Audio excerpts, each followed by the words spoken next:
What up, Laker Nation? You here with your boy Kareem. How you guys doing? Um, Going full mode today. Uh, that Luka. I'm gonna touch on Luka, right? I was watching FS1 Sports, and Brandon Marshall got to be the stupidest motherfucker in the world, or they do this just for clicks, or they feel a debate. But I just see that's why I can't be on those shows where I'm forced to say something that I don't really agree with, or things like that, because it don't make no sense. Nick Wright said something, and I agree with him 100%. He said Luka, the only person in this playoffs that his team can have his team up 3-2. I think it's the Clippers. And I totally agree with them. Like, as far as the one man show, I can't remember exactly what was said, but it was in a tone that to have his team up 3-2. And I agree. The Mavericks, that team there with the Mavericks don't got no good team. And Porzingis not stepping up. Porzingis has to step up. He had to play big, or they're not going to win. The Clippers going to come back and win this series if Porzingis don't step up. He had to step up and play well.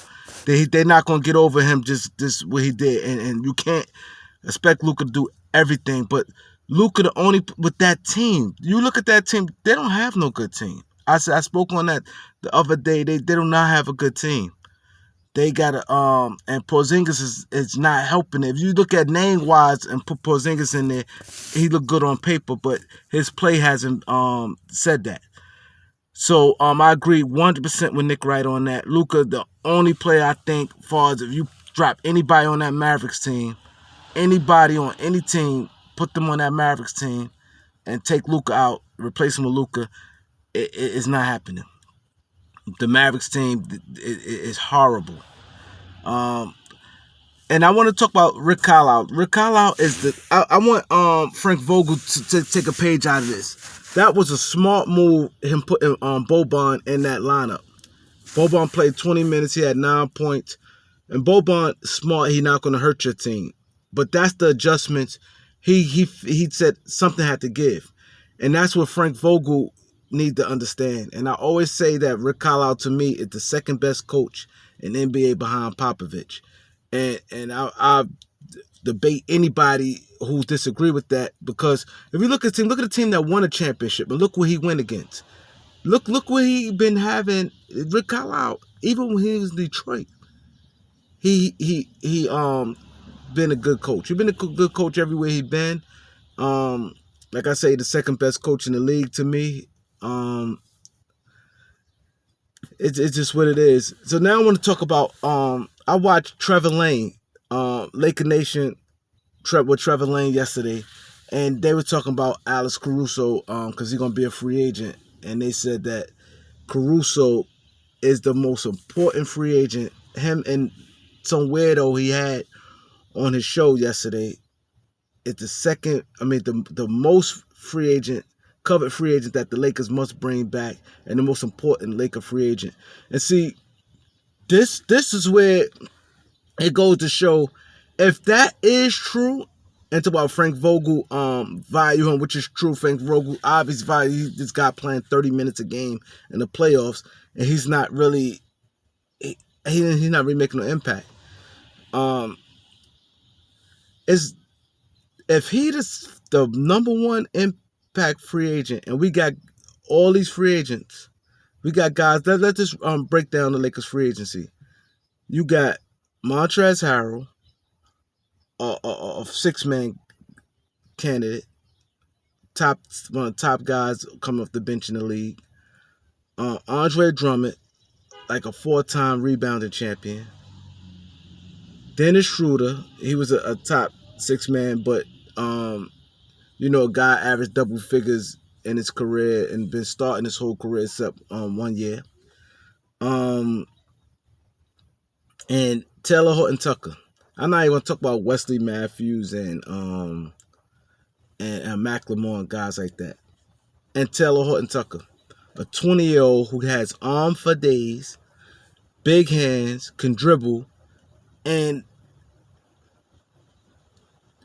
all-star level point guard was offered in a trade, and the Lakers turned down because he was the main guy they wanted in the trade. A 20-year-old guy that's versatile, can do a lot of different things, go to the basket, and decent jump shot that got better. But you say Alex Caruso is the most important and should be the Lakers' #1 target to retain.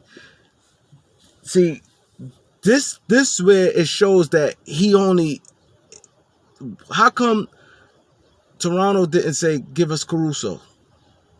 I ain't even gonna go through all that. I'm not gonna even go through all that.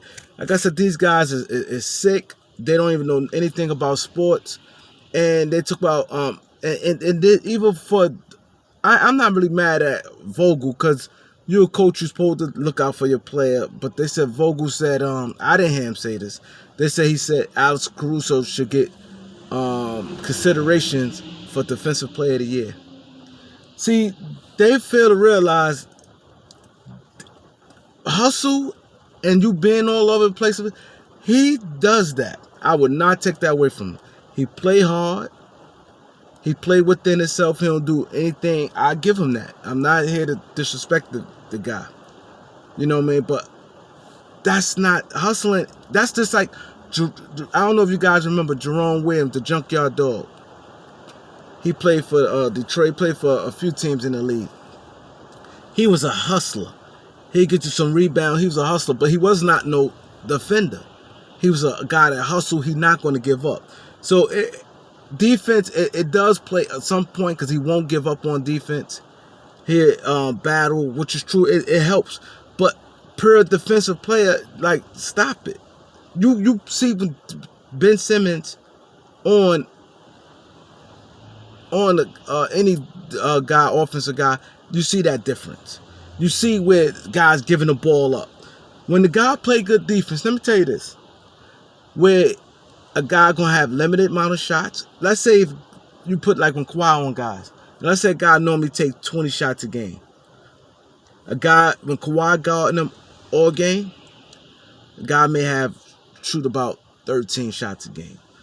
That goes to show defense because the guys, he playing so much defense on him where he ain't even he giving the ball up. He not even shooting. He getting frustrated.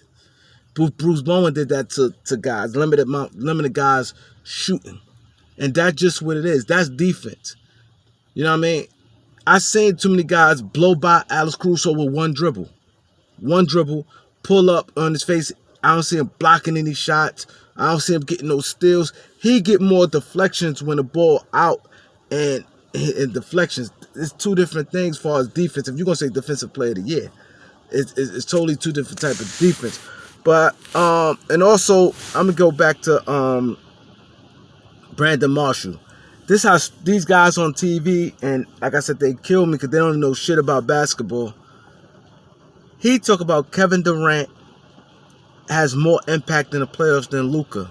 For one, look who Kevin Durant playing with. Harden and Kyrie. That makes a big difference who you playing with. A big difference who you playing with. For one. He playing with Harden and Kyrie, and you playing against a Celtics team who lost their second best player. They don't even have their second best player on their team. Y'all was the Nets was in no danger of losing this series. Everybody and their mother bet the house on the Celtics. Look who Luka doing it against. He doing the Kawhi and Paul George, who supposedly, what they said was going to be the best defensive duo in NBA history. They said they was going to at least challenge Jordan and Pippen when they got together last year. But they both has a defensive track record for years, since coming in the league. They both have a hell of a track record playing defense. So, with that being said, look who Luka doing it against, the team, the players on that team, and look who KD did it against. And not only that, look who KD playing with. Like that was just stupid. You should just let Nick Wright just say, okay, no, he having the best player. Okay, just leave it alone. Some stuff just don't. FS1 cannot tell me. See, this is where I have a problem at. If I work for them, if they say, yo, you got to debate against them, I'll be like, not me. I'm not going to say no nonsense out my mouth. I'm not doing that. So, like, subscribe. You know, you're your boy. Peace.